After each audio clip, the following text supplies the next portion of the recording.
네.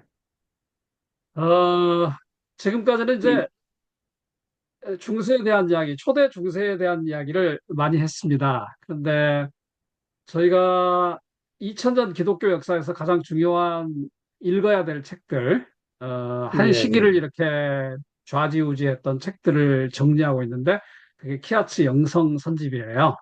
네, 그 선집이 저희도 원래 한 100권 정도 1차로 계획을 했는데, 지금 32번째가 나왔고요. 아마 이번 달 예, 말에 33번째 정도가 나오게 되는데, 매우 어려운 책이고 쉽지 않은 책임에도 불구하고 독자들이 좀 꾸준히 늘어났고요. 그리고 예, 작년에 제가 미국에 기반한 또 신학교에 박사과정 학생들을 지도를 하면서 강의를 하면서 몇 학기째 이런 강의가 좀 한국에도 필요하겠다. 그렇게 해서 저희가 1월부터 뭐 적게는 서너 명에서 열댓 명까지 들어와서 저희가 한 달에 한 두세 번씩 강의를 했습니다. 예, 대부분의 자료는 이제 초대 기독교나 중세 기독교에 대한 거였고, 그러던 와중에 종교개혁을 맞이해서 저희 책 중에서 꾸준히 나가는 책 중에 하나가 그리스도인의 자유라는 책인데, 사실 예, 우리가 칼빈을 주로 알지만은 종교개혁에 대해서 광범위한 이야기는 전문 학자들이 아니면 알기가 쉽지 않거든요.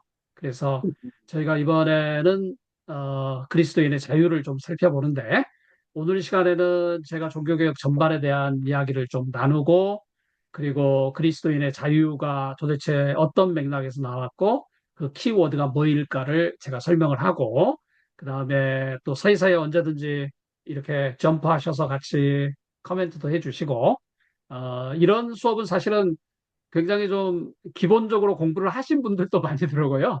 의사들도 들으시고 미국에서도 들으시고 그러기 때문에 제가 일방적으로 강의한다기보다는 큰 흐름을 제가 좀 안내를 하고 참가자들이 어떤 주제든 어떤 타임이든지 간에 들어오셔서 저랑 같이 논의하는 구조로 제가 진행을 해왔습니다.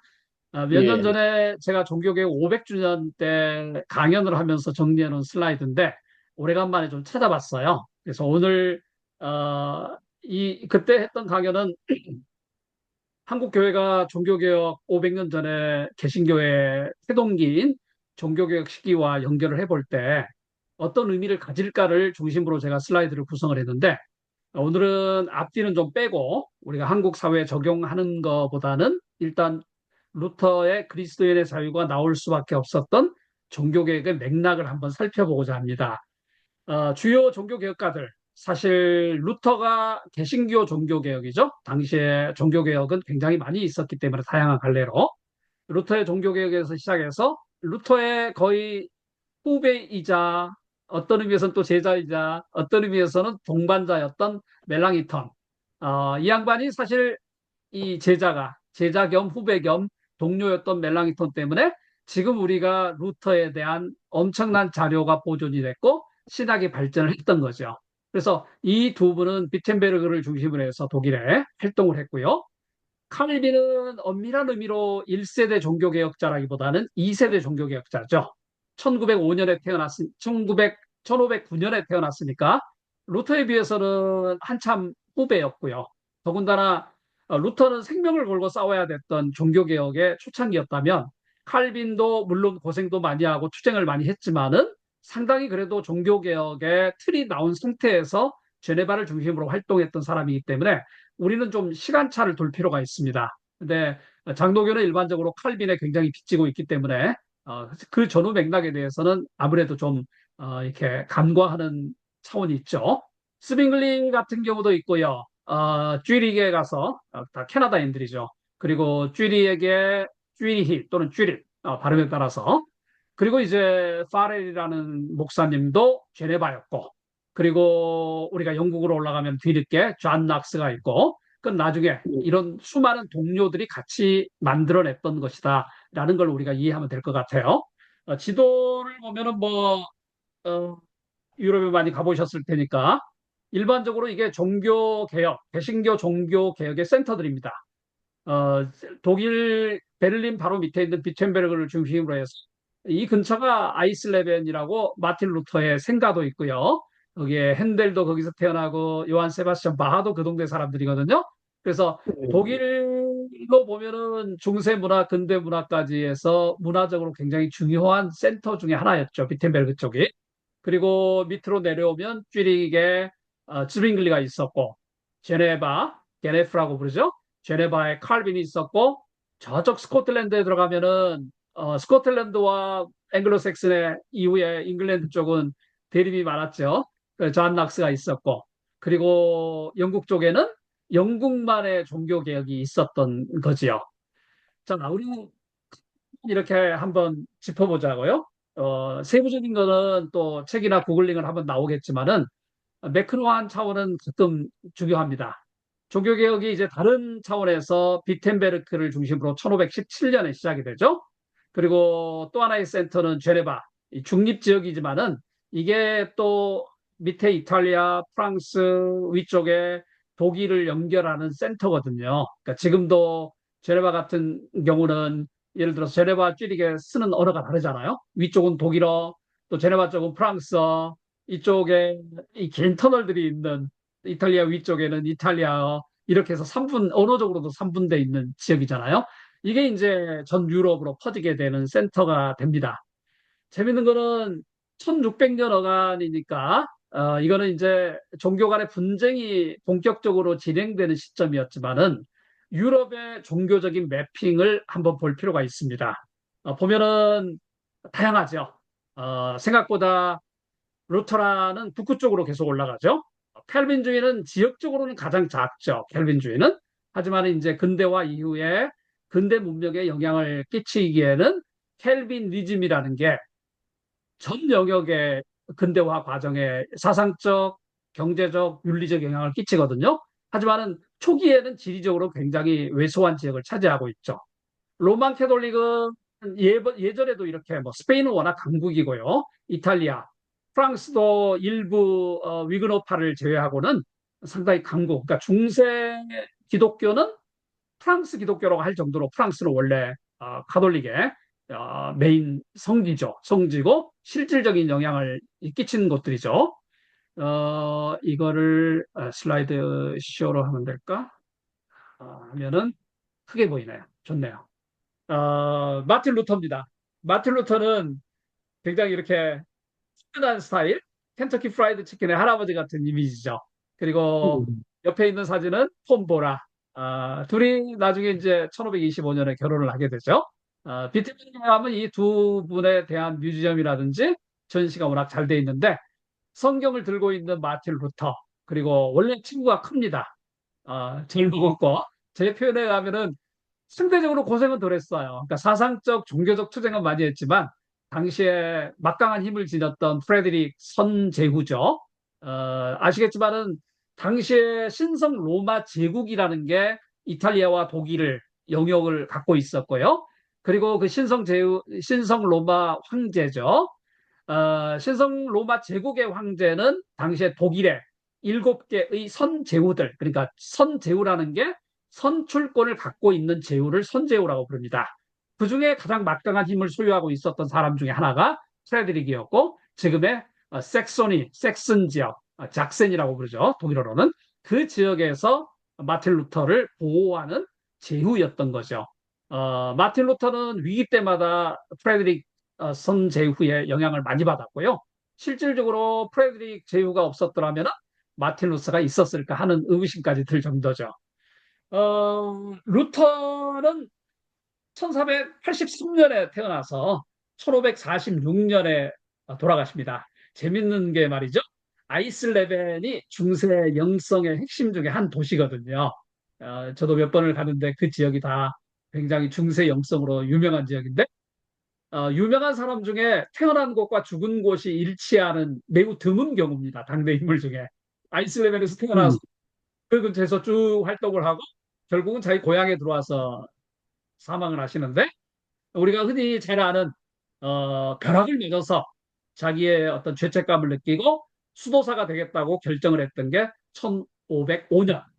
그리고 나서 이제 아우구스티누스, 그게 중세의 맨디칸티라고 부르는 탁발 수도의 4개 브랜치 중에 하나인데 우리가 알고 있는 도미니코스하고 프란시스코 여기에 비해서는 규모가 작지만 아우구스티누스 거기에 속한 수도사로 들어가죠.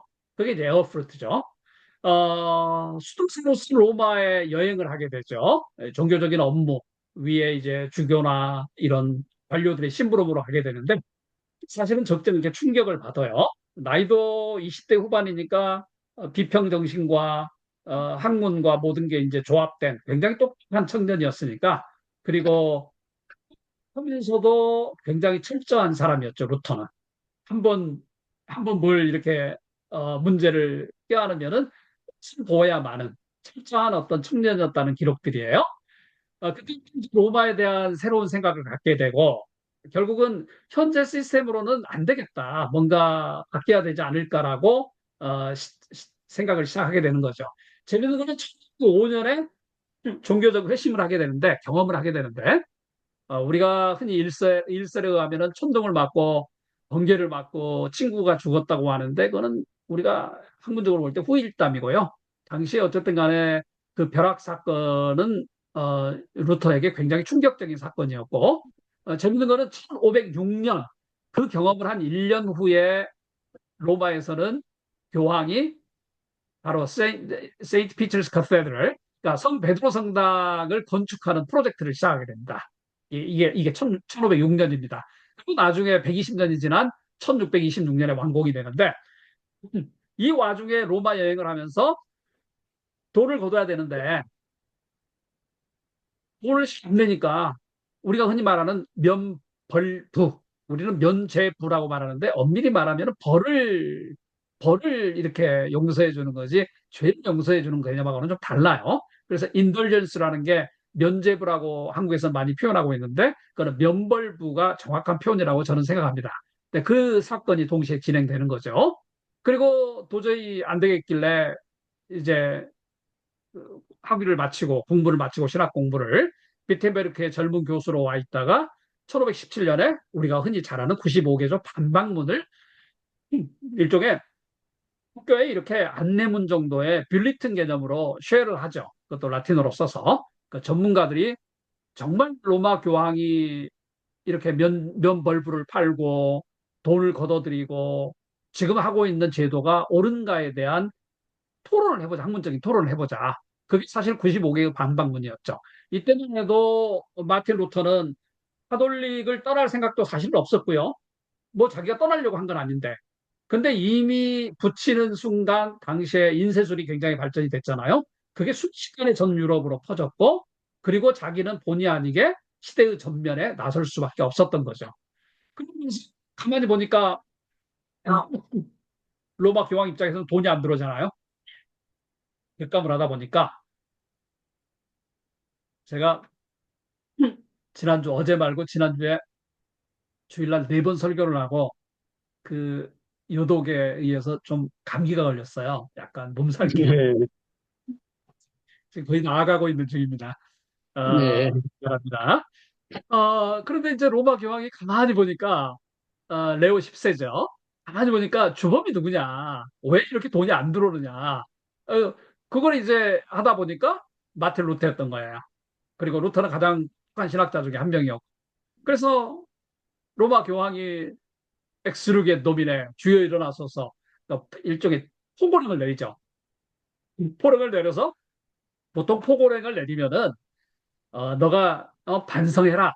그리고 나서 뭐 내일까지 대답해라 이게 아니에요. 보통 2달 정도 이렇게 몇 주 정도 기간을 줍니다. 그 안에 리켄트 하고 다시 자기의 잘못을 이렇게 회개하고 돌아오라 하는데 이제 마틴 루터도 이미 어떤 싸움의 전면에 나서게 됐고 그렇게 돼서 로마 교황에게 일종의 이제는 학문적으로 자기의 상황을 알리는 3대 대작을 쓰게 됩니다.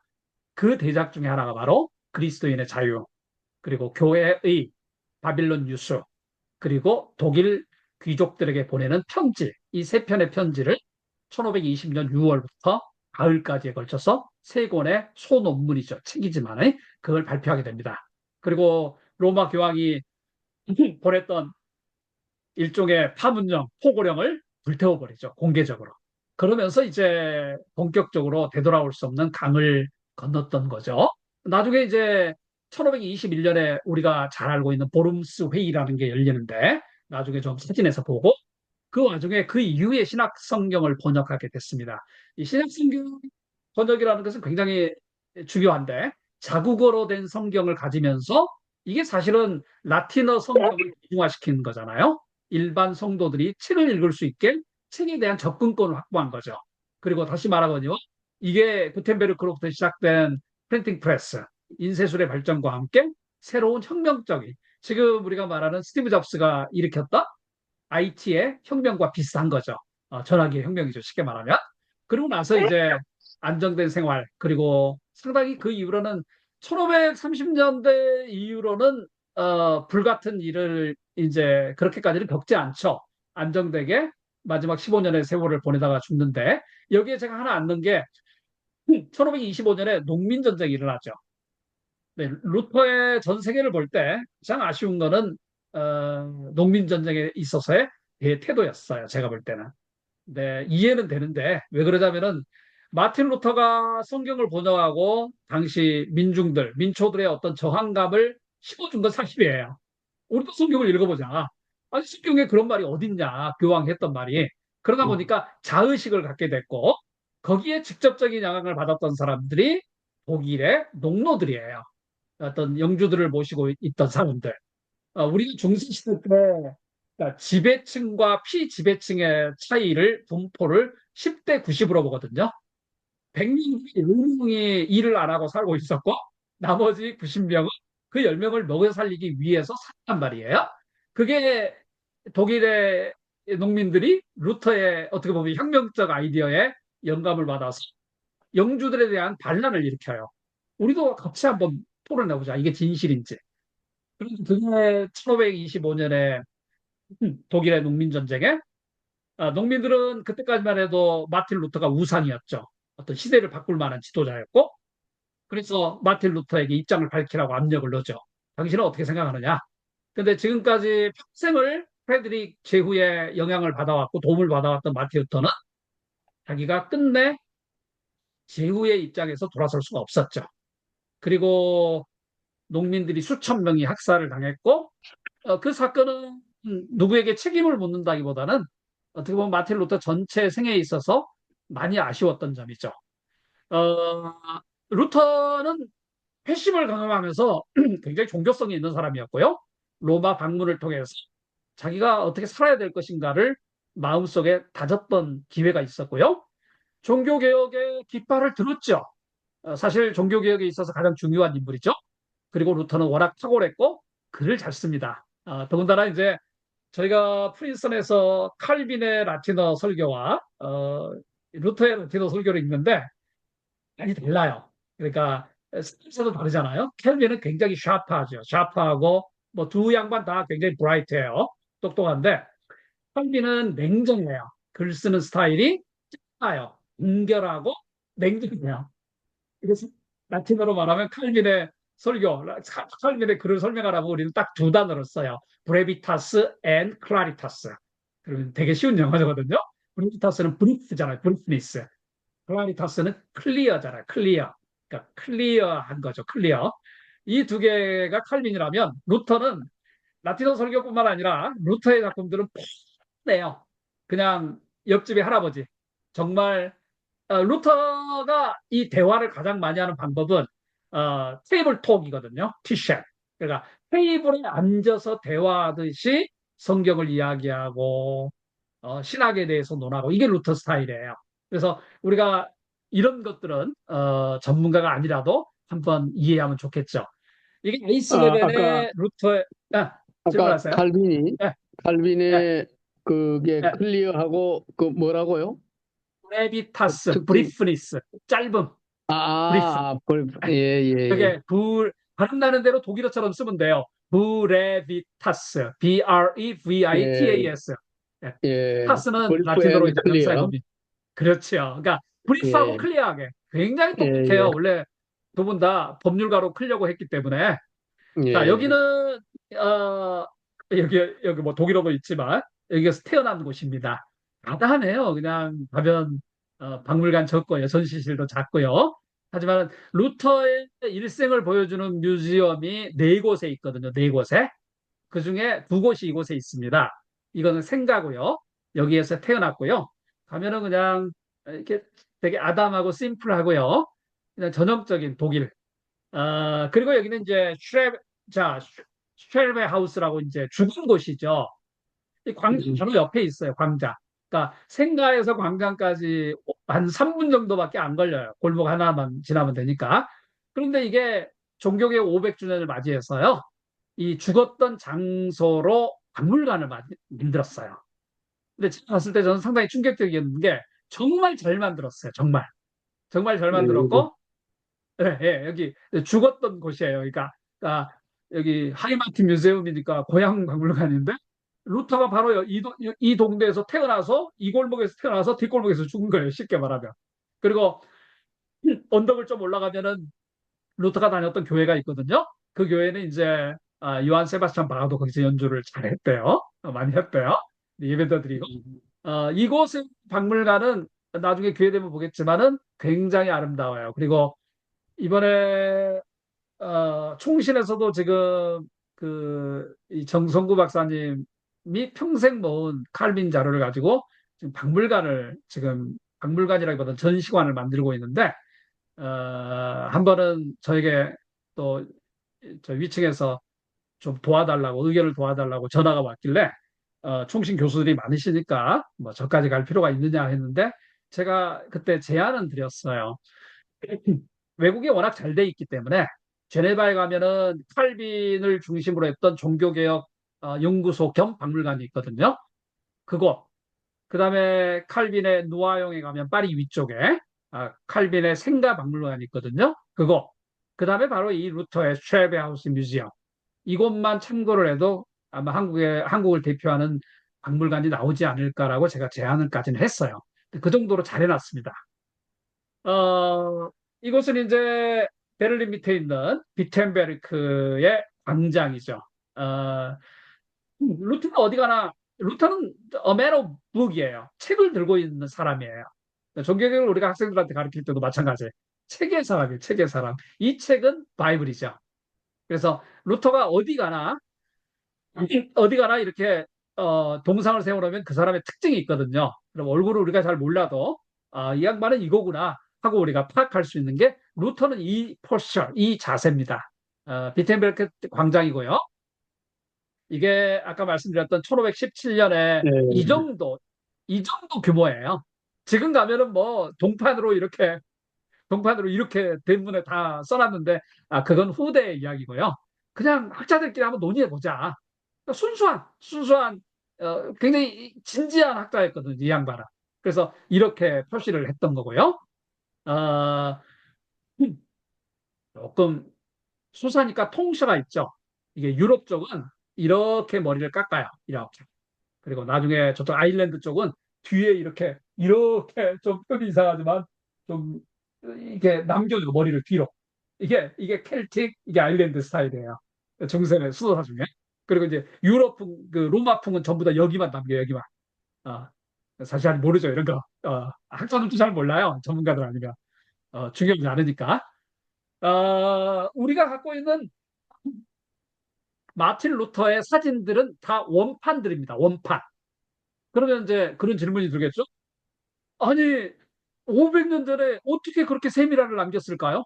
이제 막 원근법이라든지 이런 게 뭐 지오토라든지 앞으로 200년, 300년 올라가지만 이제 이게 시작된 것인데 어떻게 루터에 대한 자료들이 다 실물과 똑같은 원판들이 남겨 있을까요?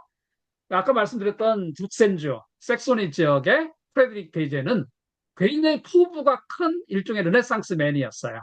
그래서 독일 전역에 있는 자기 눈에 띄는 진짜 알짜배기 천재들을 전부 다 끌어 모았어요. 자기 궁전으로. 모으면서 그 중에 루터가 속해 있었고, 사상적으로, 신학적으로. 또, 당시에 그림을 잘 그리는 크렌나흐라는 사람을 포섭을 해서 자기 궁전으로 데려와요.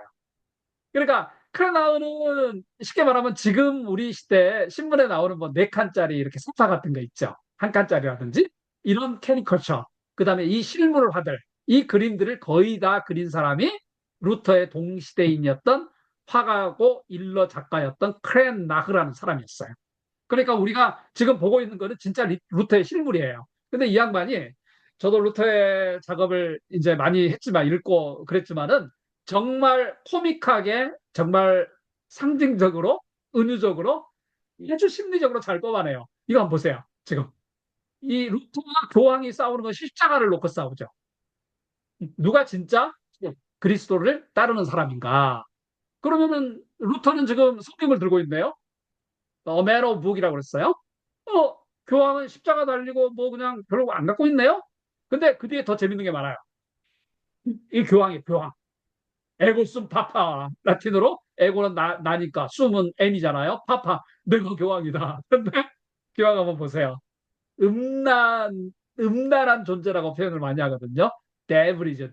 데블리시하죠. 뭐, 좀 보세요. 이걸 보고 교황이 가만히 있었으면 교황이 아니죠. 내가 교황이었더라도 루터 너 죽을래? 이렇게 나오겠죠. 근데 지금 보면은 되게 재밌는데 이게 이제 위에 이게 바벨탑이잖아요. 쉽게 말하면 불로 타고 있는 손 좀 음, 보세요. 아, 근데 교황 얼마나 열받겠어요, 사실은. 우리는 재밌게 보지만. 근데 이걸 다 크레나가 루터의 주장을 읽어내면서 그린 그림들이에요. 그냥 외계인 같죠? 다 교황들이 교황. 그리고 음력. 그러니까 요한계시록에 나오는 다양한 개념들. 이게 지금 이게 로마라고 생각하면 되잖아요. 그런데 보세요. 와인을 좋아해요. 어? 굉장히 사악한 정말 데빌리시한 거죠. 그야말로. 이게 막 쏟아져 나가는데 거듭 말씀드리거니와 종교 개혁을 가능케 했던 게 그러니까 한 100년 전에 태어났던 존 후스라든지 그다음에 뭐 이른 종교 개혁가들이 있거든요. 했잖아요. 자누스도 프라하에서. 그 이유가 뭘까? 그 사람들은 아무리 선한 이야기를 했어도 이걸 빠르게 대중화시키는데 기술이 없었던 거예요. 그런데 마틴 루터는 본인도 똑똑했지만 당시의 시대 자체가 인쇄술이 한참 이렇게 발전되고 있는 상황에서 루터의 이야기가 대서특필할 수 있었어요. 유럽 전역에. 그러다 보니까 이미 공개적으로 붕 떠버리니까 교황이 핀포인트를 해서 쉽게 죽이지를 못하는 거죠. 이런 그림을 보고 있어. 한번 이게 아까 저, 교황이 아, 아까 보내주신 그 영상에 아까 보내주신 영상에 네, 네, 보니까 그 자누스 이야기가 잠깐 나오더라고요. 그렇지. 네, 네. 그래서 그게 그러니까 그 100년 전입니까? 이 저 훨씬 루터보다 좋아요. 100년 네, 전에 100년 정도 다 보면 되실 거예요. 네. 그러니까 그때 자누스가 종교개혁의 기치를 먼저 들었는데 그냥 그렇죠. 그 화형당하고 만 거죠. 네. 뭐 자누스뿐만 아니라 수많은 종교개혁가들이 그러니까 사람은 때가 있다는 말을 우리가 가끔 하잖아요. 결국 예, 루터가 때를 잘 만난 거죠. 루터도 똑똑했지만 어떤 의미에서는. 예, 예. 그러니까 루터도 100년 전에 기치를 들었더라면 성공했을까? 이런 질문을 학자들이 하거든요. 아닐 것 예, 같아요. 루터도. 근데 예. 이 시기는 그 이미 자누스는 그러니까 뭐 우리가 하던 사람이었나요? 성직자였나요? 이 사람도? 성직자고 교수였죠. 교수. 신학 교수. 예, 예, 그때 그냥 일개 교수가 마음에 눈에 들어오겠어요. 로마 입장에서는. 그냥 예, 갈아치우는 거죠.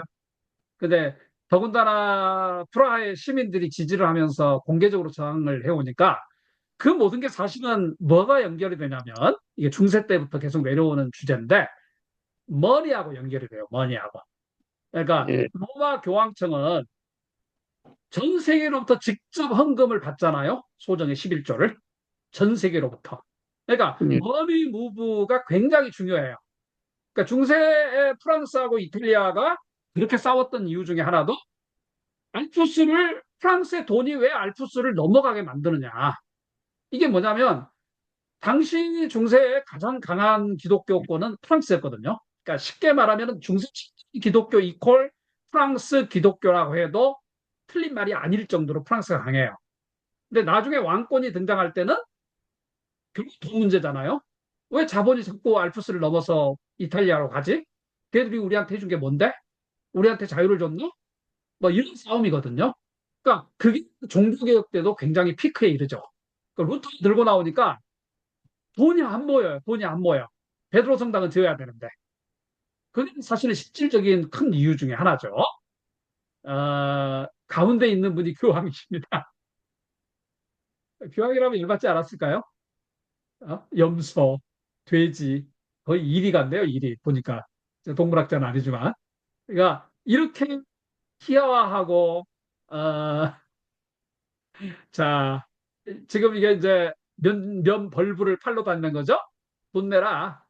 돈 내고, 나중에는 11조 규례 같은 것도 굉장히 강해요. 그러니까 사람만 11조를 내는 게 아니라, 짐승이 있으면 11조 내라. 심지어 아시잖아요. 영국에서는 우리가 로비는 이야기에서도 잠깐 나오는데 창문당 세금을 받았어요. 영국에서는 창문당. 그럼 지금도 가끔 유럽에 가면은 창문을 시멘트로 다 다시 막아버린 곳들이 있죠. 중세 때부터 세금 못 내려고. 1전이면 창문 2개는 2전. 이런 게 관행이었단 말이죠. 크레나 그림 같은데 레오 10세요. 이 양반이. 이 가운데 있는 분이 레오 10세. 그 뒤에 성직자들, 추기경들, 학자들, 신학자들, 사제들이 뒷받침하고 있죠. 근데 여기는 뭐예요? 마틴 루터예요, 이 양반이. 마틴 루터는 딱 성경책 하나 가지고 있어요. 이게 스크립투라예요, 이게. 성경책 하나로. 근데 이걸 현대 개신교에 적용하면 그대로 적용이 되죠. 현대 교회가 성경도 가지고 있지만, 이분들도 성경 가지고 있었어요. 쓸데없는 게 너무 많죠. 프로그램이라든지 행사들, 각종 회의들, 모임들. 그냥 그 아닌데, 나쁜 건 아닌데, 성경의 가치보다는 그런 게 너무 가치가 돋보이는 거죠. 어떻게 보면은 똑같아요. 그 중세 말 가톨릭 교회 부정적인 모습이나 오늘날 우리 한국 교회 부정적인 모습이나 유사성이 많다는 거죠. 이거는 좀 선명하지는 않는데, 자, 이 전형적인 스케일이잖아요. 저울이잖아요. 저울인데, 자, 이게 개신교인들이에요. 쉽게 말하면. 자, 이게 로마의 머리 보면 다 수사들이죠. 자, 로마 교회가 가지고 있는 건축물, 십자가, 렐릭스, 어떤 유해들, 성유해들, 성유물들. 근데 여기는 뭘 뒀죠? 성경 한 권 뒀죠. 이게 스피리추얼을 가장 극명하게 보여주는 거죠. 다 거치대를 버려버려도 성경이 갖는 무게추는 세상의 모든 것을 더한 것보다 나은 거죠. 이게 종교개혁이에요, 이게. 1521년이죠. 보름스 국회예요. 당시에 이 양반이 신성 로마 제국 황제예요, 이 양반이. 이 양반 추기경인데, 황제가 이 뒤에 있는 분이 황제 같은데, 앉아 있는 분이, 이게 앞에 서 있는 이 양반은 모자가 추기경이고, 카디날이고. 근데 재밌는 건 당시 찰스 5세가 신성 로마 제국 황제, 즉 신성 로마 제국이라는 것은 이탈리아 바티칸의 수장이면서 정치적 수장이면서도 유럽의 기독교권을 대표하는 게 신성 로마 제국 황제를 의미해요. 그게 처음에는 프랑스의 셜마니 황제가 신성 로마 제국의 황제가 이러거든요. 그리고 나중에 독일로 넘어가요.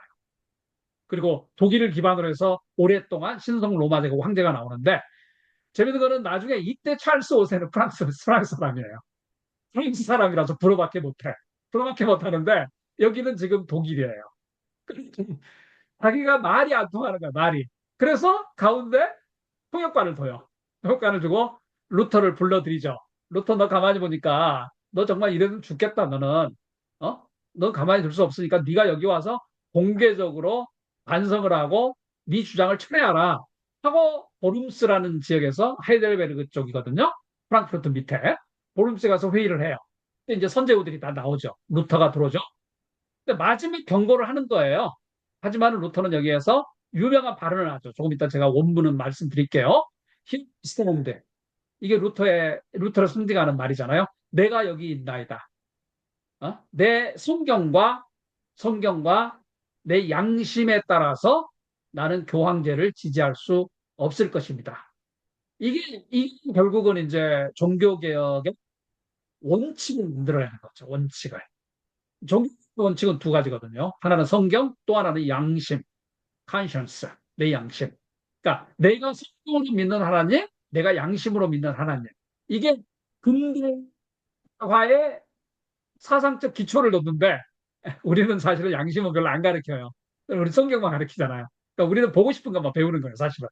근데 이제 루터가 여기에서 기본 자리를 놓고 루터는 이 회의에서 더 이상 회개를 안 하니까 황제가 어떤 엄명을 내리자면 protection right를 해제해 버려요. 이게 되게 무서운 건데 protection right을 그러니까 보호권을 해제한다는 말은 이 장소를 떠나는 순간 마틴 루터를 누구나 돌로 쳐서 죽여도 괜찮아요. 죄를 묻지 않는다는 거예요. 이게 중세의 가장 큰 벌이었거든요. 그러니까 들이 교회에 나와서 11조를 내고 헌물을 하고 봉사를 하게 만드는데 가장 중요한 것은 자, 안 시켜요. 쉽게 말하면 종교적 용어로. 하문을 안 시킨다는 말은 당신이 길을 가다가 누가 너를 때리면 불합리하게 교회가 나서서 아니면 행정부가 나서서 당시에 보호를 해주는데 황제나 로마 교황이 파문을 시켜버리면은 그냥 일일은 들강아지처럼 누가 데려다가 그냥 잡아먹어도 되는 거예요. 근데 이때 이제 루터가 그런 처벌을 받게 되죠. 보호권을 박탈해버리죠. 그리고 나서 이동하는데 바로 프레드릭 제후가 루터를 데려다가 발츠부르크라는 성에다가 그러니까 아무도 몰라요. 누가 루터가 지금 고향으로 돌아가는데 이렇게 이제 보호를 받으면서 군인들의 호의를 받으면서 이제 가는데 군인들을 공격해가지고 루터를 탈취해요. 한적들이 했다고 봤겠죠. 누가 했는지는 아무도 몰라요, 당시에는. 근데 이 프리드릭 대제가 보내가지고 루터를 보호하려는 명목으로 루터를 납치해서 이 성에 가두죠. 보호하려는 목적으로. 이게 발츠부르크 성이에요. 그리고 되게 멋있어요. 이제 가보시면 앞에 바로 앞에 모텔도 있고요. 마을 자체가 굉장히 전통적이에요. 이곳에서 1년 넘게 마틴 루터는 본의 아닌 호의적인 감금생을 받게 되죠. 그리고 여기서 루터는 사람들에게 안 들키려고 머리를 길어요. 그리고 이름도 바꿔요. 자기 이름도. 그러니까 루터가 여기에 들어왔다는 것은 극소수만 알게 되죠. 근데 하나님께서 가장 어려운 시기에 은혜를 주신 게 마틴 루터는 여기서 혁명의 구체적인 방법을 만들어냈죠. 그게 바로 독일어 신약성경 번역이었어요. 자국어로 번역을 한다는 것은 우리가 중세를 가르칠 때 중세는 언어 전쟁이거든요. 언어를 지배하는 자가 중세를 지배해요. 그러니까 중세 로마 교황이나 위에 있는 제도권 교육받은 사제들은 전부 다 라틴어를 배웠잖아요. 대부분의 농민들은 라틴어를 모르잖아요. 예배 와서 뭐 해요? 중세 많은 미사가 주술이 될 수밖에 없었어요. 왜? 아니, 귀족들이 라틴어를 모르는데요? 어? 미세레 정도. 나를 불쌍히 여기소서. 이 정도 아는 거거든요. 이제 종교개혁 이전에도 현명한 사람들이 자국어로 작품을 내요. 신학적 작품을. 근데 로마는 그걸 억압해요. 로마는. 그게 헤게모니가 되고, 그게 권력이 되기 때문에. 언어 독립이 사상의 독립이었거든요. 그리고 마틴 루터가 독일어로 성경을 번역하면서 독일 대중들과 그리고 전 유럽에 저렇게 하면 되겠다. 저렇게 하면 로마 교황과 중세 어떤 억압에서 탈출할 수 있겠다라는 생각을 갖게 된 거죠. 바로 그 11점이 발츠부르크 성입니다. 여기 가면 요즘 한국 사람들이 하도 많이 와서요. 제가 마지막에 갔을 때는 한국어로 된 안내문도 있어요. 한국어로 된 안내문도. 그럴 정도로 한국 우리 사람들이 많이 다니죠. 이거 좀 정직한 그림은 아닌 것 같아요. 발츠부르크 성에 있었는데요. 막 수염도 기르고 이름도 바꿀 정도로 그냥 잘 모르면은 루터인지 모를 정도로 여기서 생활을 해요. 좁은 방이에요. 숫자가 있고요. 국가적인 영웅이죠, 루터는. 이게 자 면벌부를 판매하고 받은 돈을 여기다가 이렇게 헌금하는 헌금함이에요. 헌금함. 그래서 우리가 중세 종교개혁에서 공부를 하다 보면 이런 이야기를 듣잖아요. 당시에 뭐 타첼이라든지, 그러니까 로마 교황의 호위무사들이 있었을 거 아니겠어요? 신학자들이 돌아다니면서 그 양반들도 그냥 일꾼 돌아다니면서 돈 내라 이러지는 않았거든요. 가서 정당한 이유를 설명하고 신학적으로 우리는 이렇게 해야 된다고 굉장히 실업자들이에요. 루터나 칼빈이 아무리 욕을 하더라도 당시 로마 교황청의 추기경들이나 신학자들이 그렇게 무식한 사람들이 아니었어요. 하지만 분명한 거는 면벌부 이론이라든지 교황의 전적인 권위라든지 이건 사실 개신교에서 수용하기 힘들잖아요. 심지어 태체는 이렇게 가르쳐요. 야, 여기에 지금 하나님을 위해서 동전을 넣었을 때 동전이 어떻게 돼요? 밑바닥에 땡그랑 하고 소리가 나면은 네가 원하는 대신 기도해주는 예, 얼른 들어오세요. 슬라이드 보세요. 네가 원하는 사람의 텔레비전. 당시에 우리가 연옥이라는 개념이 있잖아요. 그러니까 천당에 다 못 들어갈 때 연옥을 거쳐서 영혼이 좀 이렇게 정화되고 중세적인 사고죠. 그걸 어떤 이단이다 나쁘다 이런 개념을 떠나서 중세적인 사고죠. 이걸 단축할 수 있다. 그러면 네가 정말 사랑하는 사람이 신앙이 좀 부족했을 때는 그 양반이 조금 더 빨리 천국에 갈 수 있다. 이런 이론을 가르친 거예요. 근데 정말 대중들한테는 설득력이 있거든요. 근데 문제는 돈을 넣었을 때, 뭐, 기는 좀 모르겠어요. 좀 봐주라 하겠는데, 돈을 넣었을 때, 밑에 땡그란 소리가 났을 때, 그리고 나중에 제가 보내드린 영상에서 보셨는지 모르겠지만 거기 나왔던 것 같은데 니면 다른 영상 사람들이 민중가요를 불러요. 민중가요를 불러. 돈이 떨어질 때 교황의 배는 불러가고 돈이 떨어질 때 예를 들어서 뭐 민초들의 주름은 더 깊어간다. 이런 일종의 변사또를 놀리는 노래. 그런 노래가 독일에 퍼지게 돼요. 이게 바로 그런 헌금함입니다. 어, 마틴 루터가 지냈던 곳이고요. 발츠부르크 성입니다. 저기 사진은 조금 리얼하게 그렸네요. 저렇게 수염도 길고요. 누가 보면은 마틴 루터가 지금 하이. 자, 우리 슬라이드 보고 있어요. 마틴 루터가 지금 와가지고 지금 처음 보면은 잘 모를 정도로 저렇게 변장도 하고 수염도 길고 어, 게티 이미지네요. LA에 있는 게티죠. 그 우리나라에도 좀 게티 같은 뮤지엄이 생기면 되는데 1조 정도 들어갔다 그래요. 게티 뮤지엄 짓는데. 근데 거기에도 중세 작품들이 되게 많아요. 그래서 제가 이미지 컷은 아마 이제 따오면서 이렇게 다 좀 출처가 있는 것 같고요. 바이블이 최종 완성된 거는 1534년경이었을 거예요. 22년에 신약성경으로 완성이 됐고요. 초판은. 근데 중요한 거는 우리 같은 경우는 그러니까 성경을 번역할 수는 없는데 루터는 굉장히 프렌들리하게 그러니까 독일 대중들이 읽을 만하게 번역을 해요.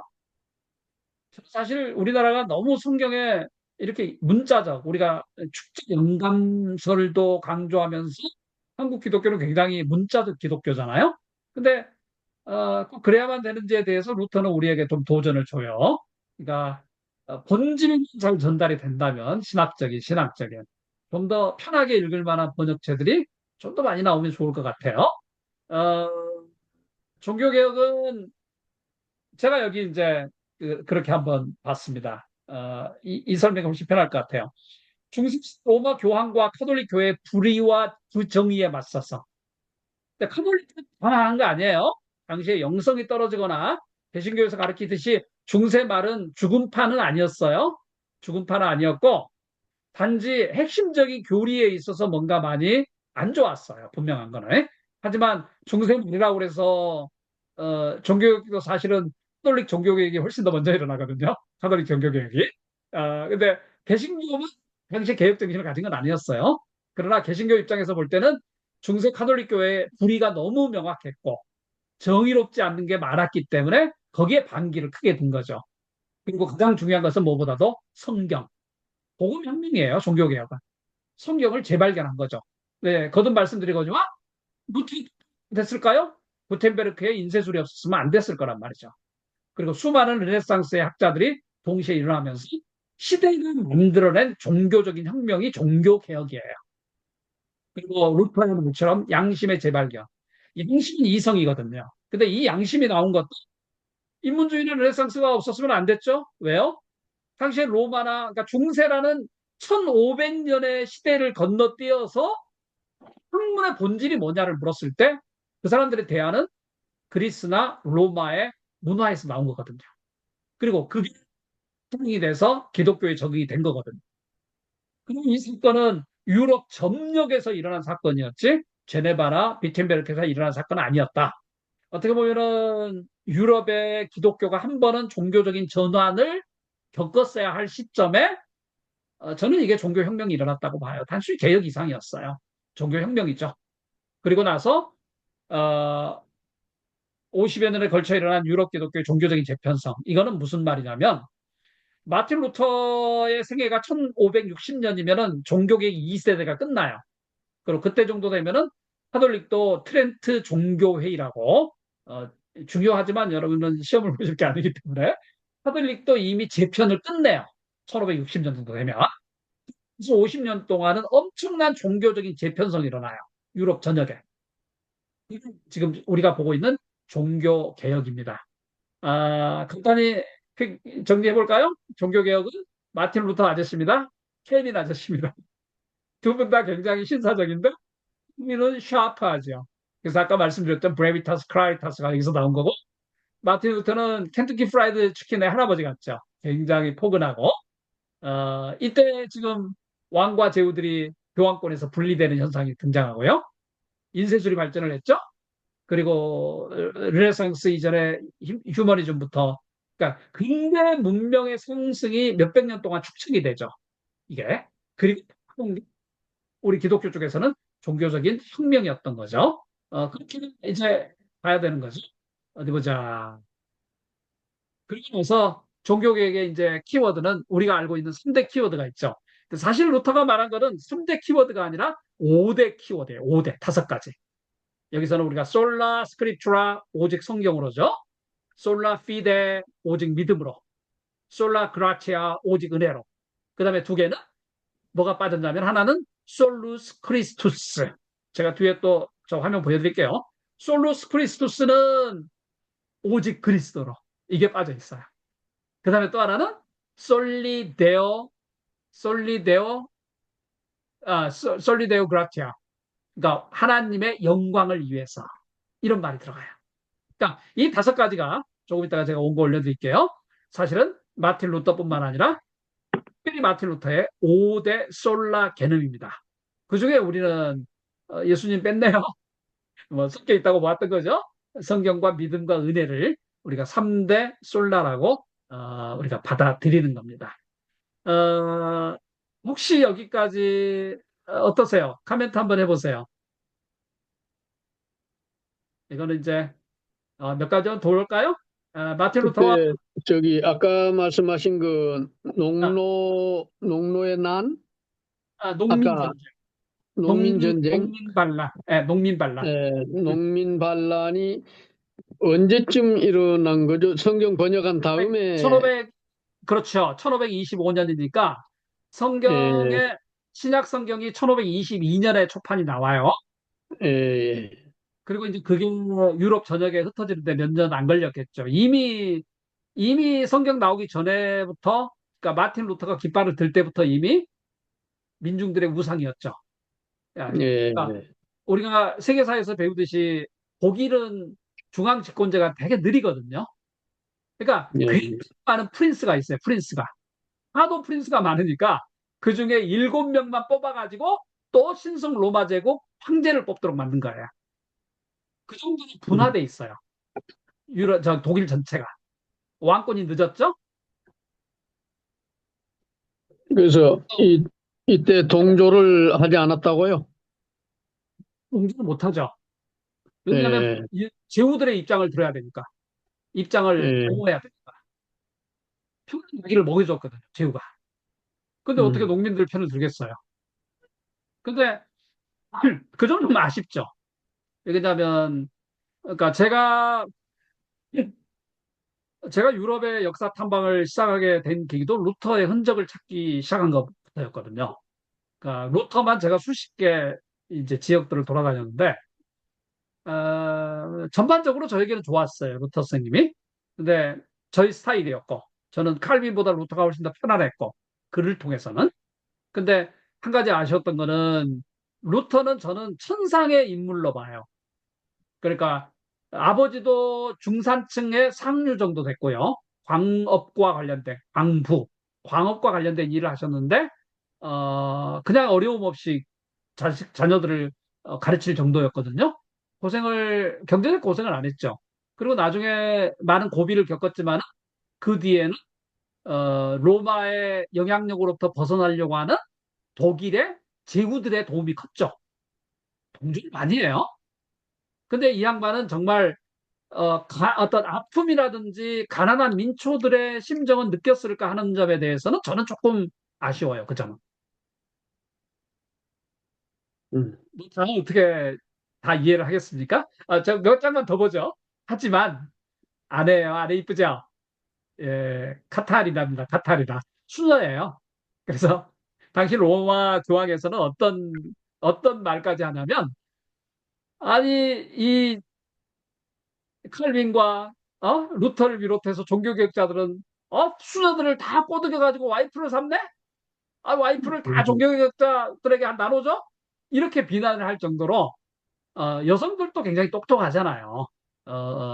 남성에 비해서 빛을 상대적으로 못 본 거지. 카탄다를 비롯해서 많은 수녀들이 뛰쳐나와요. 수녀원에서. 뛰쳐나와서 종교개혁을 같이 일으켜요. 그리고 카타리나 폼 모라입니다.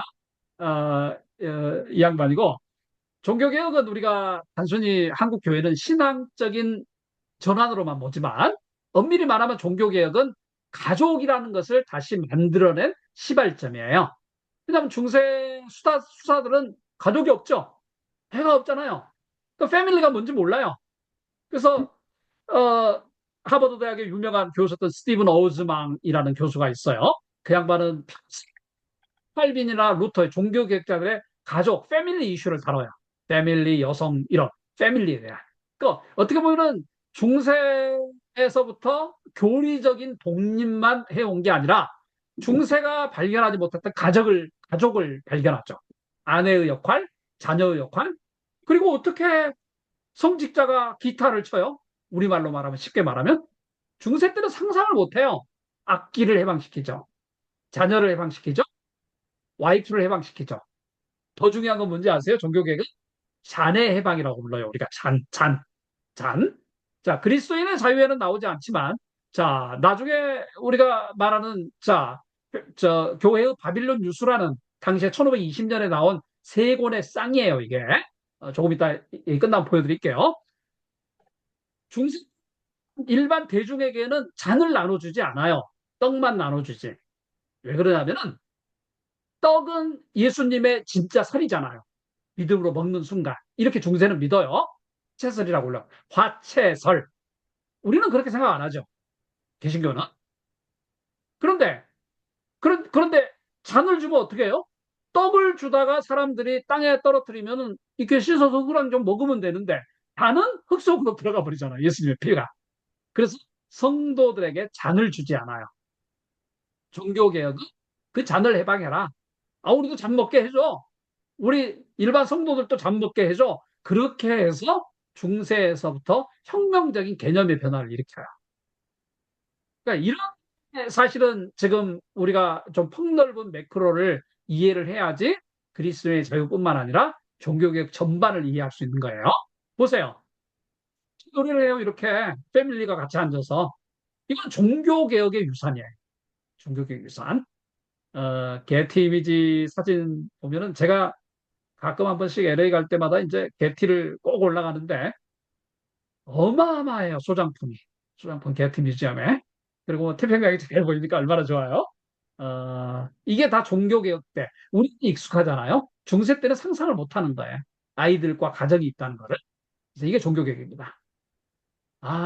애들과 함께 식사기도 하죠. 이 모습은 정말 중세 때 없었어요. 그래서 우리가 종교개혁이 한 시대의 혁명적 단수 종교개혁이라고 하기는 힘들어요. 마지막 사진은 여기까지만 볼게요. 이 사진은 보름스 뒤에 있습니다. 여러분들이 나중에 프랑크푸르트 가게 되시면 볼 곳이 되게 많은데 밑으로 가면은 보름스 하이델베르크가 있고 서쪽이죠. 서쪽으로 가게 되면은 마인츠가 있죠.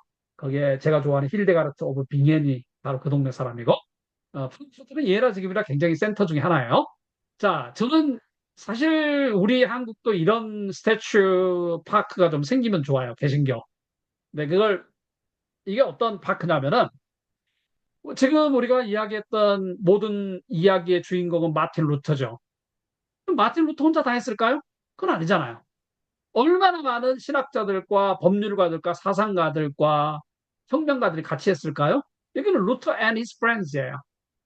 하버티 and his friends가 노래를 불렀듯이 런던에서 이건 마치 루터가 이뤄낸 종교적인 혁명을 담은 이야기를 이렇게 스태츄로 다 설명하고 있어요. 멋있죠? 근데 저는 이제 아쉬웠던 게 우리가 지나간 이야기지만 2017년이 종교개혁 500주년이잖아요. 그러니까 아무리 칼빈이 우리에게 영향을 미쳤지만 종교개혁 그 근본 정신, 그 스파크 자체는 마틴 루터가 시켰잖아요.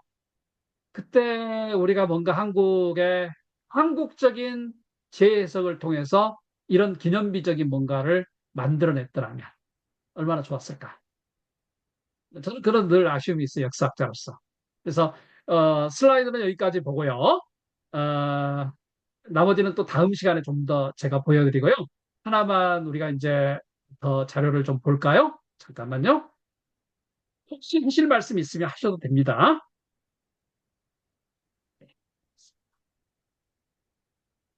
시간 빨리 가자. 자, 잘 지냈죠? 서울, 지금 어디 있어요? 이제 저 카이에 있습니다. 어디에? 삼천포 이제 저천 직장 기숙사에 있습니다. 아직 안 아직 안 올라오고? 이게 이제 올라오네. 복학을 할지 아니면은 1년 일하고 퇴직금을 받을지 고민하고 있습니다. 아, 오케이. 아, 그걸 묻고 있었다, 그걸. 자, 우리가 간단히 한번 볼까요? 어디 보자. 음, 자, 다 보이죠? 이제, 우리 이제 좀 들어갑니다. 자, 제가 앞쪽은 이야기 안 할게요. 제목만. 초기 종교개혁의 초기 단계와 면제부, 면벌부, 논쟁, 그리고 카톨릭 교회의, 자, 우리 한국어는 카톨릭이 아니라 가톨릭입니다. 음역을 원래 십자가 가로 시작한 거거든요. 상식적으로도 알고 있으시면 좋고요.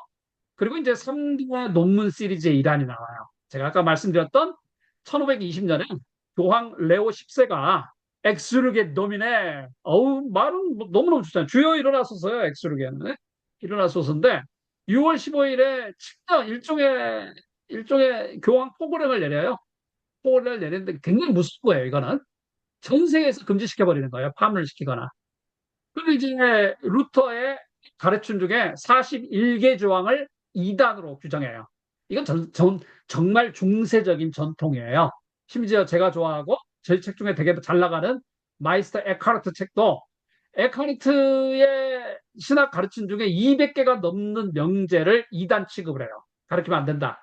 이게 전형적으로 교황이 쓸 수 있는 억압 조치예요. 억압 조치. 근데도 41개 조항을 너 이단이네? 이 언론 이거 리켄트라는 말이 추레하다는 말이거든요. 리켄트하고 신앙의 본질로 들어와. 이렇게 말을 했단 말이에요. 1520년에 이미 갈 만큼 간 시점이잖아요. 이때 여기에 대한 반박으로 나온 작품이 세 권의 책입니다. 제가, 제가 이 세 권의 책을 작업을 한 거는 사실 루터, 이게 잘 모르고 사람들이. 그러니까 종교개혁의 뭐가 핵심인지를 사실 어, 뭐 실생도 잘 몰라요. 어떤 의미에서 이 부분의 전문가가 아니면. 그래서 제가 이 책을 좀 처음에 되게 긴 시간을 걸쳐서 전문 우리 박사님이 번역하고 내가 검토하고 저기 했는데 세 권이 바로 보세요. 6월부터 11월까지 거의 반년에 걸쳐서 나와요. 세 권이. 그러니까 이미 엄청나게 쌓인 내공이 터져 나온 거죠. 그중에 제일 먼저 나온 것이 이 세 권만 다 읽어도 한국의 교회가 혁신될 거라고 봐요. 다 읽고 살아가기만 해요. 이 기준만. 그러니까 우리가 뭐 굳이 루터란이 되라고 하는 말씀은 아니잖아요. 이 세 권이 종교개혁의 핵심적인 사상을 다 담고 있습니다. 첫 번째는 독일 귀족들에게 보내는 길. 자, 교회 개혁이라는 것은 귀족들이 다 최고 결정권을 가지고 있기 때문에 최고 결정권을 귀족들이 가지고 있기 때문에 힘을 갖고 있잖아. 무력을 가지고 있고. 지금 로마하고 싸우거나 당시 찰스 5세라든지 신성 로마 제국 황제하고 싸울 수 있는 사람은 상위 지금 귀족들밖에 없잖아요. 제후들. 도와달라 같이 하자. 교회의 개혁 필요성과 성직자 계급의 문제를 다룬 글이에요. 뭘 거예요. 이 개혁이 필요한데 단순히 종교의 일만은 아니다. 우리 전체의 문제다. 시대 문제다. 귀족들에게 속하는 거예요. 그리고 성직자 계급의 문제를 다뤄요. 기존 교회가 이렇게 정말 망가져 있다. 이건 사회에 직접적인 영향을 미친다. 당신도 나서야 되지 않느냐? 우리하고 좀 차원이 다르죠. 우리는 교회 안에만 머무르려고 하죠. 근데 제가 자꾸 교회 울타리를 넘어가라. 하나님이 온 세상을 만드셨는데 왜 우리는 우리가 우리끼리 감옥을 만들어? 교회라는 감옥을? 하나님이 온 세상을 만드셨는데 만유의 준대 해놓고 우리는 교회 안에서만 있어요. 그걸 반대하거든요. 근데 루터가 독일 귀족들에게 보내는 글을 통해서 결국 자기가 평생 모시고 있었다라기보다는 평생 은혜를 받았던 프리드리히 3세, 이 양반은 프레데릭 더, 영어로는 와이즈, 이 와이즈가 뭐냐면 지혜자, 프레데릭 3세예요. 3세니까 뒤에 이렇게 주니어 2세, 3세 붙은 거는 굉장히 좋은 가문이잖아요. 택셀이 선제후, 선자는 황제를 선출할 수 있는 고난을 지닌 제후라는 말이라고 아까 말씀드렸어요. 당시에 독일 그 방대한 땅에 7명만이 모여가지고 투표권을 행사할 수 있었어요. 막강하죠? 자, 종교개혁은 사회개혁이다. 민족을 위한 개혁이다. 이걸 역설한 책이 독일 귀족들에게 보내는 책이에요. 제일 먼저 쓰여졌어요. 이게 3부작이에요, 3부작. 그래서 10월 달에 나온 책이 교회의 바빌론 유수, 베빌로니안 캡티버티죠. 자, 중세의 민중들을 다루는 교회의 가장 실질적인 매개체 중에 하나가 칠성례였어요. 칠성례. 성례라는 거 알죠? 태어나면은 성사 주고 세례 주고 결혼할 때 세례 주고 죽을 때 동부성사 주고 이게 7단계가 있어요. 이건 삶의 틀을 잡아 나가는 거예요. 7단계로. 근데 교회 사람들의 인생이라는 사이클을 만들어내는 게 칠성례잖아요. 7가지의 성례잖아. 근데 우리 개신교에서는 일반적으로 세례하고 성찬만 남아있죠, 지금? 뭐, 그거는 뭐 제가 어떤 장단점을 논하는 게 아니라 중세는 단순히 교리적인 기능을 떠나서 중세 미디벌 소사이어티 전체를 움직여 나가는 힘이에요, 이게.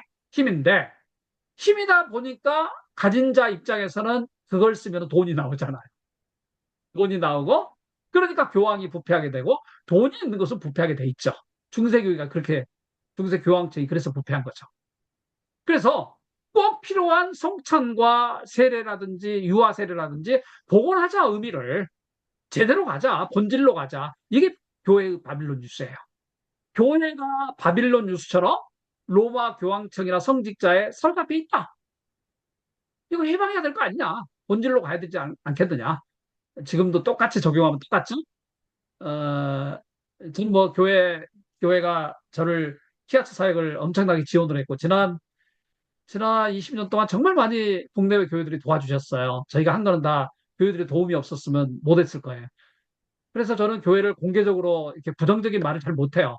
좋은 사람이 많았기 때문에. 그런데 좀 아쉬운 거는 우리가 정말 우리도 본의 아니게 이렇게 교회의 문화 전통을 통해서 사람들을 꽉 잡고 있진 않은가. 좀 해방시켜야 되지 않겠는가 그런 생각은 가끔 들어요.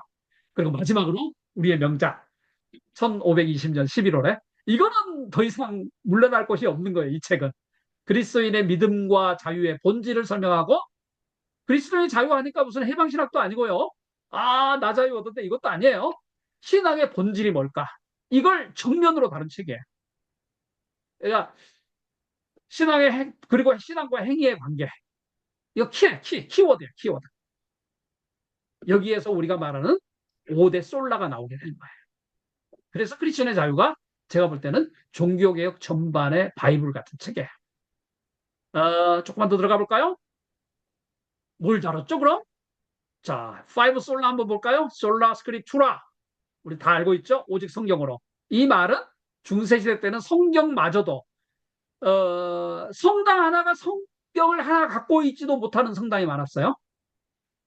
왜 그러냐면은 성경을 하나 만들려면 시골 사제가 1년 동안 받을 월급이 들어갔어요. 비용이. 그러니까 성경 하나 갖는다는 게 굉장히 어려웠단 말이죠. 어려우니까 그러니까 작은 시골 교회 사제가 어떻게 성경을 가져요? 그런데 이제는 프린팅 프레스, 인쇄술이 발전을 하다 보니까 이제 오직 성경으로 말이 되죠, 이제는. 중세 때는 안 됐어요. 그리고 교황이나 사제들이 일반 성도들이 성경을 읽는 것을 권면하지 않았어요. 네가 뭘 아는데 이렇게 나오는 거예요. 그게 솔라 스크립투라. 두 번째 솔라 피데. 자, 솔라 피데 솔라를 말하는 것은 그 반대급부가 있거든요. 반대편에 척을 지고 있는 게 의례, 관습, 헌금, 교황이 만들어 놓은 전통. 그걸로 믿음을 얻느냐? 그걸로 구원을 얻어? 에이, 너 아니. 믿음으로. 오직 믿음으로. 자, 그렇게 해서 나온 개념이에요. 세 번째 솔라 그라티아. 이것도 같은 개념이죠? 오직 은혜로. 너가 주교가 명한 순례 이제 예루살렘 한번 갔다 오든지 컴퍼셀라 한번 갔다 오든지 로마 갔다 오든지 이게 다 벌칙으로 내려지는 경우도 많아요. 네가 이번에 니네 마누라랑 이혼했어. 그러면 너 성지순례 좀 갔다 와. 그게 벌이야, 벌. 그러면 은혜를 받아. 그게 중세 이론인데 아니다. 오직 은혜에 의해서만 구원을 받는다. 그리고 솔루스 크리스토스. 그리스도가 유일한 충보자다. 어, 사실 우리는 예수 그리스도를 강조하지만은 하나님을 직접 보여준 본인이잖아요. 예수 그리스도는. 그리고 나중에 빌립보서 2장에 나오는 케노시스 해설 같은 경우는 백미예요, 백미. 제가 이번 주 지난주에서 지금 두 번을 읽었거든요, 다시. 뭐늘 강의할 때마다 천천히 읽어요. 읽는데 어떻게 이렇게 명작이 나올 수 있어? 지금 한국교회 그리스도인의 자유 같은 책이 한 권 나왔으면 좋겠어요. 한국인의 입장에서. 정말 이 본질로 돌아가자, 우리가. 이런 책이 나왔으면 좋겠어요. 다섯 번째, 솔리데오 글로리아. 솔리데오 글로리아. 오직 하나님께 영광. 이게 다섯 번째입니다. 그리스도인의 자유가 구성은 책이 두 부분으로 이루어져 있죠. 첫 번째는 앞에 서문을 당시 교황 레오 10세에게 보내요. 이 책을. 주로 이제 이게 되게 이게 레토릭의 일종의 어느 정도 진정성은 우리가 좀 의심할 수 있죠. 왜 그러냐면은 칼빈이 기독교 강요를 쓰잖아요. 1516년. 16년이 아니라 1536년. 기독교 강요를 쓰는데 그 헌장을 당시 프랑스 황제에게 하거든요. 그런데 프랑스 황제는 칼빈을 몰아내고 개신교를 다 몰아냈거든요. 그래서 지금 쫓겨온 거거든요. 제네바에 칼빈. 그런데 헌정사는 황제에게 써. 우리의 본심은 이거다. 어떻게 보면 교황 레오 10세에게 보낸 서신도 똑같은 개념이겠죠. 아? 이분법을 쓰잖아요. 당신 보니까 당신은 너무 선하고 젠틀하고 당신은 정말 교회를 개혁할 수 있고 당신은 그럴 능력도 있는데 당신 주변에 이리떼 같은 정말 음녀들 같은 사람들이 모여 있기 때문에 당신만이 로마 교황청을 교회를 개혁해야 됩니다. 이렇게 쭉 올려주면서 그 옆을 치는 이 이리를 보십시오. 악마를 보십시오. 욕을 해도 그런 욕을 어떻게 신학자가 할 수 있는지 막 이렇게 쏟아부어요. 이게 레오 10세기에 보내는 서신의 맥락이에요. 근데 이쁘게 봐서는 레오 10세가 변화해 주기를 바랬지만은 그게 실질적으로 불가능하잖아요. 사실은. 일종의 레토릭이라고 보는 게 낫겠죠. 고도의 레토릭. 그게 첫 번째 부분입니다. 그리고 나서 제가 여기는 이제 안 할게요.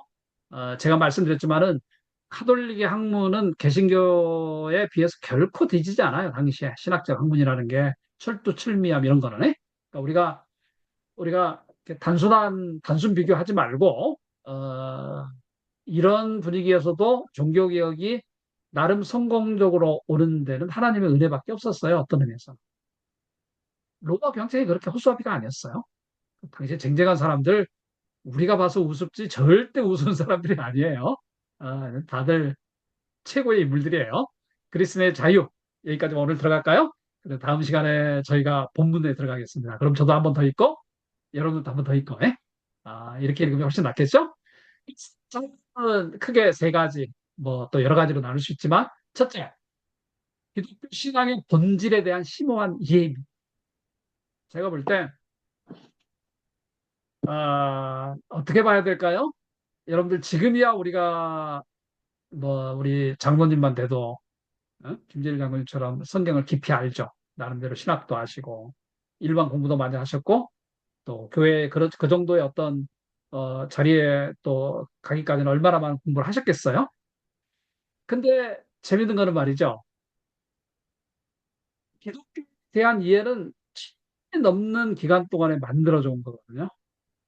그러니까 우리가 알고 있는 삼위일체, 우리가 알고 있는 신론, 우리가 알고 있는 그리스도에 대한 이해는 그냥 1세기에 만들어지지가 않았어요. 심지어 삼위일체가 만들어지는데 천년이 걸려요. 현장에서, 교회에서. 성경이 정경으로, 우리가 알고 있는 개신교의 정경으로 오기까지도 1500년이 걸려요. 아니, 마틴 루터가 심지어 야고보서는 도대체 이거 어떻게 믿어야 돼? 지푸라기 성경이잖아요? 정경으로 넣어야 돼, 말아야 돼, 고민하던 시점이에요.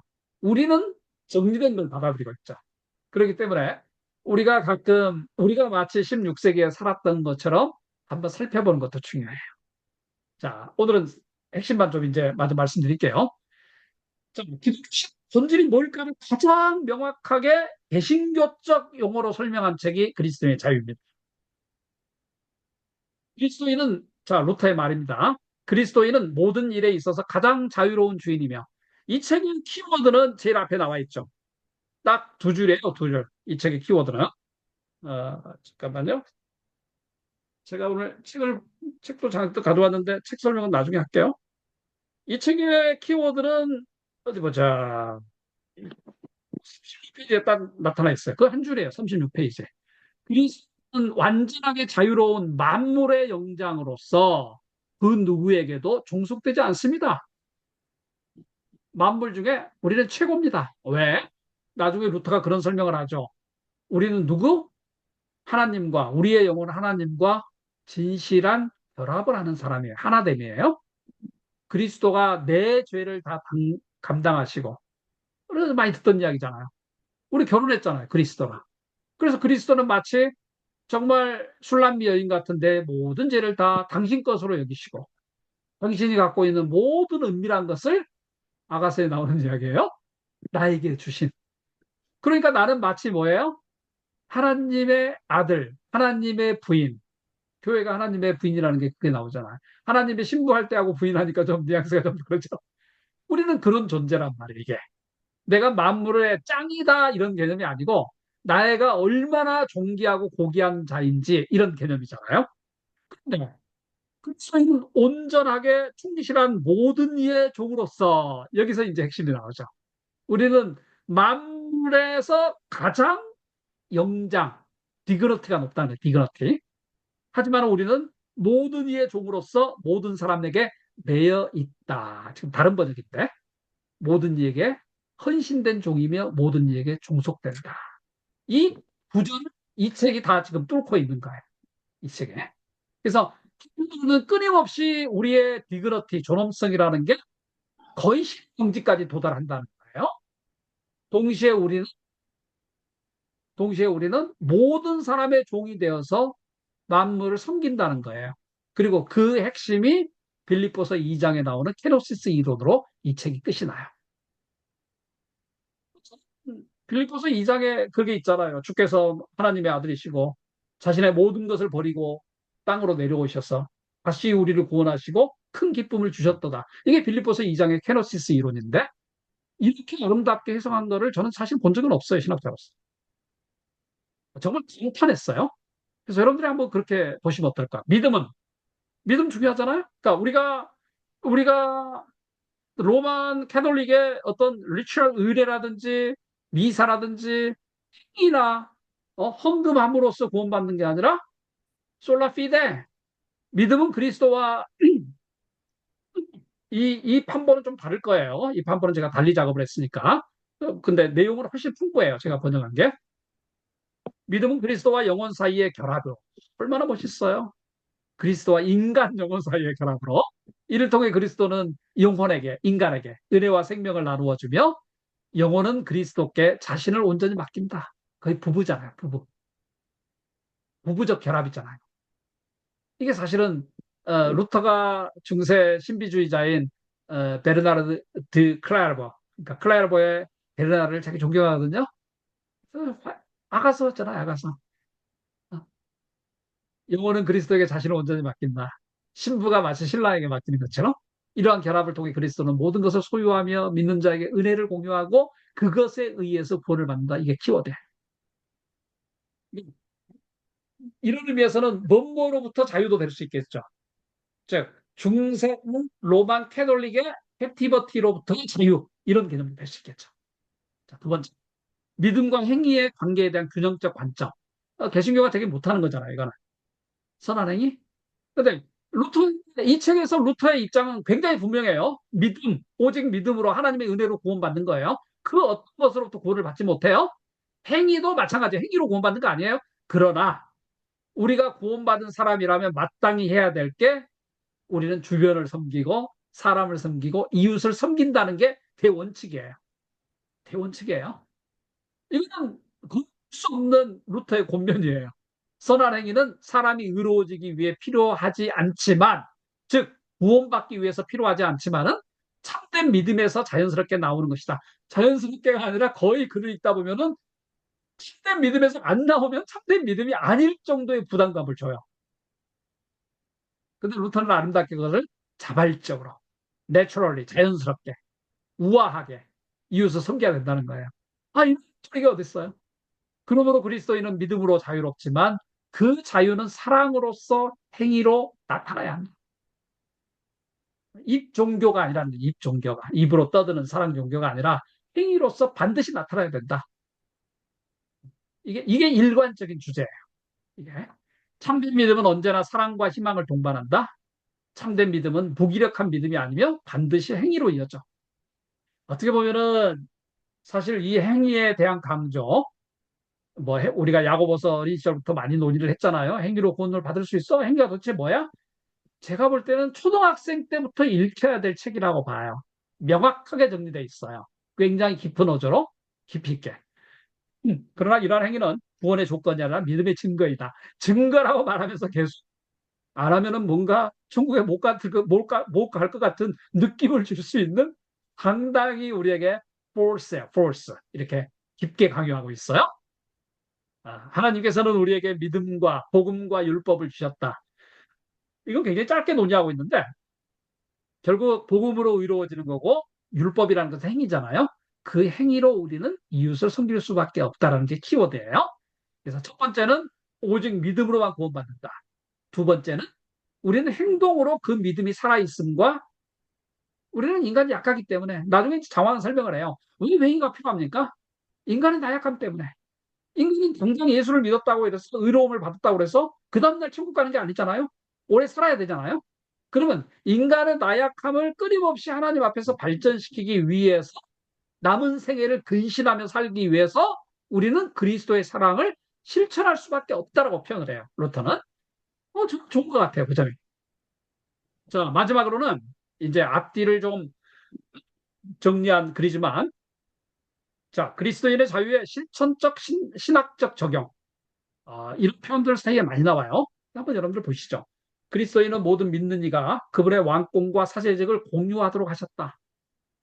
만인 대제사장설이라는 게 나오죠. 그러니까 여기에 파이브 솔라가 나와요. 중요한 원리 여기서 다 나와요. 만인 대제사장설. 이게 뭐예요? 우리 다 하나님의 값진 우리는 사제들이잖아. 사제들. 사제들. 우리가 다. 그러니까 특별히 어떤 로마 교황청이 보낸 사제만 축복할 때 우리 죄가 없어지는 게 아니라 우리는 스스로 하나님 앞에서 우리는 프리스트다. 우리는 킹이다.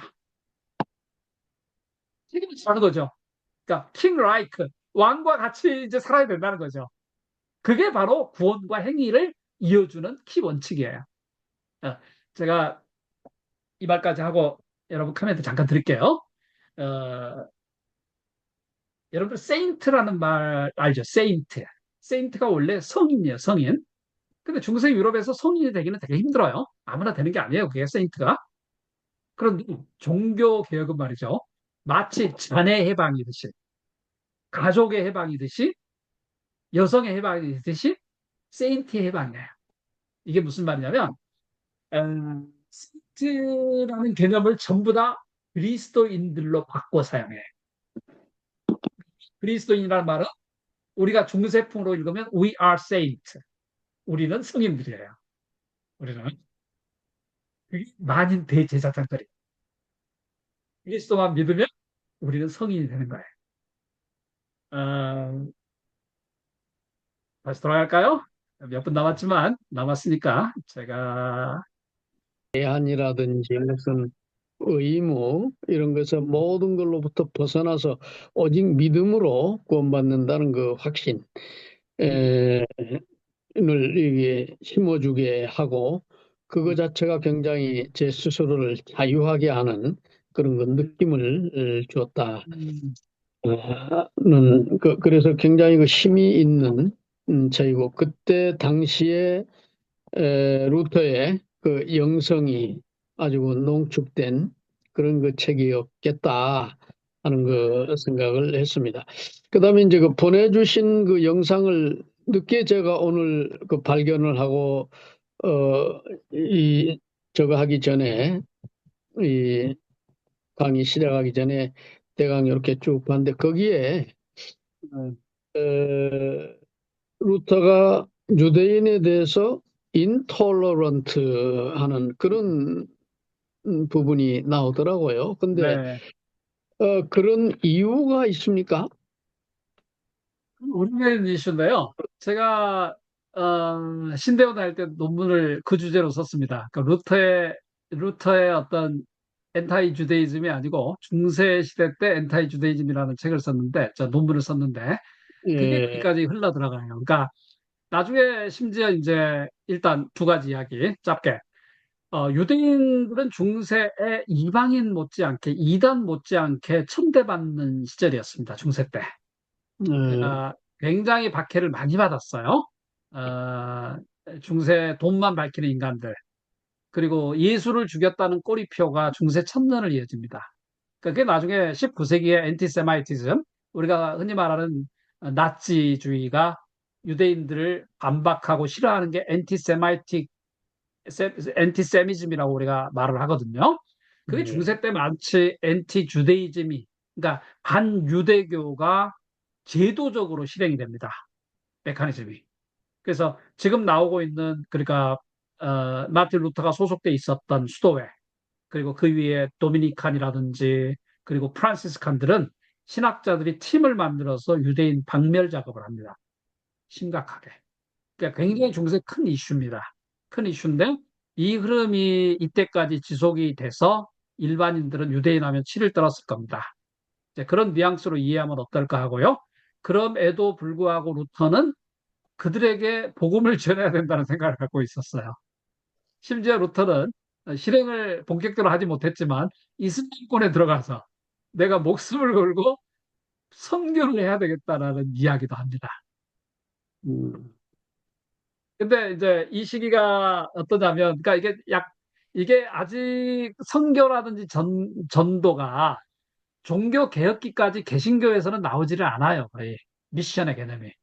근데 이미 카톨릭은, 그러니까 카톨릭과 개신교의 차이가 여러 가지가 있지만 전 세계로 흩어지는 과정을 볼 때는 카톨릭이 선교를 먼저 시작해요. 200년 정도 먼저.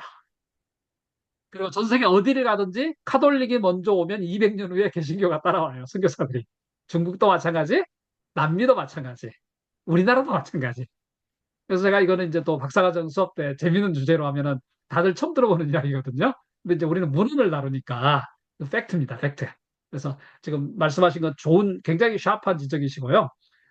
당시에 엔티 유대이즘, 그러니까 반유대교 정서가 굉장히 심했다. 아마도 그 일환으로 루터도 그렇게 이해할 수 있었다. 두 번째, 언뜻 루터는 심지어 이슬람권까지 전도를 하려는 열망을 지니고 있었다. 이걸 같이 좀 봐두면 어떨까 해요. 음. 음. 지금 혹시 또, 요즘에 보면은 이제 특히 이스라엘을 위해서 기도를 하고 특히 이제 그 알리아라고 합니까? 알리아 운동, 되돌아가는 이스라엘로 이제 예루살렘. 네. 유대인들이 흩어져 있던 아, 유대인들이 이제 아, 되돌아가는 그게 뭐 상당히 활발하게 이루어지고 있다고 그러고 그것을 위해서 또 기도하고 또 지원도 하고 하는 그런 그 단체들이 있고 그러더라고요. 네. 그런데 이제 그거를 하는 그 운동에 이제 참여하고 있는 사람들은 그 이스라엘에 대해서 또는 유태인에 대해서 음, 그 전에는 잘못 성경을 해석을 해서 썼는데 이제 그 진행되어 가는 그런 그 일들을 보면서 음, 뭐 건국을 하고 그다음에 이제 저기 저 무슨 전쟁을 통해서 이제 음, 음, 그쪽을 음, 음, 음. 이런 걸 하고 하면서 네. 이게 성경이서 말하는 게 아.